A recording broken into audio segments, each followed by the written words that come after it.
The vanishings of the Bennington Triangle between 1945 and 1950, a quiet stretch of wilderness in Vermont, became the epicenter of something deeply unsettling.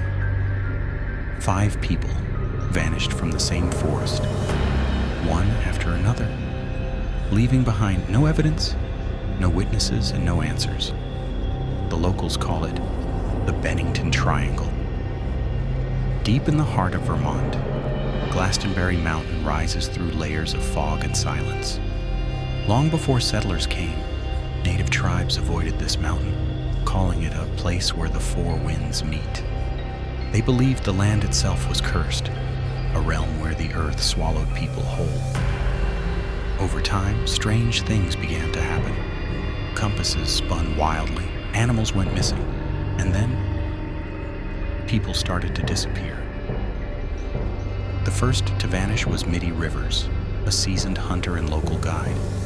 He was leading a group of 4 into the mountains in late November 1945. On the return trip, he walked just a few steps ahead and was never seen again.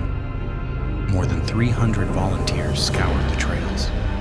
Not a single clue, not a shred of clothing, nothing. It was as if the mountain had opened up and swallowed him whole. 1 year later, in December 1946, 18-year-old Paula Weldon decided to hike the Long Trail, a popular route running through the Bennington Triangle. Witnesses saw her walking confidently, wearing a bright red coat. A man passing by recalled, "I saw her turn the corner up the trail, and then she was gone." When Paula didn't return, a massive search began. The FBI got involved. Hundreds of police officers, students, and even military personnel combed the woods. Planes flew overhead. But Paula Weldon had vanished, without a single footprint in the snow. Her disappearance haunted Vermont so deeply that it led to the creation of the Vermont State Police.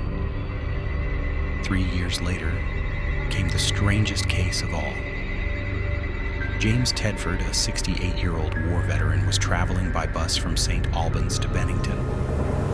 Witnesses saw him sleeping just a few seats back. His luggage was beside him, his bus ticket still in his pocket. But when the bus arrived at Bennington, James Tedford was gone.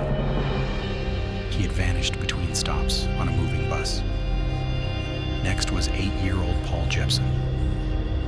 He was playing near his family's truck while his mother tended to farm animals nearby. When she returned, he was gone.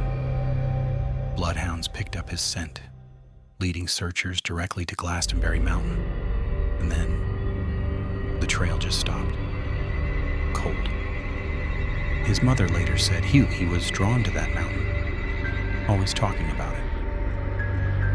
Only weeks later, Frida Langer, an experienced hiker, was camping with friends near Somerset Reservoir. She slipped into a stream, decided to change into dry clothes, and went back toward the campsite. She never arrived.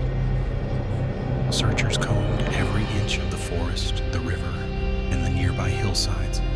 7 months later, Frida's body was found in an area that had been searched countless times before. Her cause of death remains unknown to this day. 5 disappearances, 1 small region, no connections, no explanations. Some blamed a serial killer. Others spoke of strange sounds in the night and lights moving between the trees. Many believe Glastonbury Mountain itself is alive, that it takes what it wants, when it wants. Skeptics point to disorientation, the rough terrain, and weather changes. But how can so many vanish in the same area without a single trace? Even compasses behave strangely here, and hikers report sudden waves of silence, as if the forest itself is listening. It's been over 70 years since the last known disappearance, but locals still say the mountain has moods. Some days it welcomes you, other days it watches you. Maybe the Bennington Triangle isn't cursed.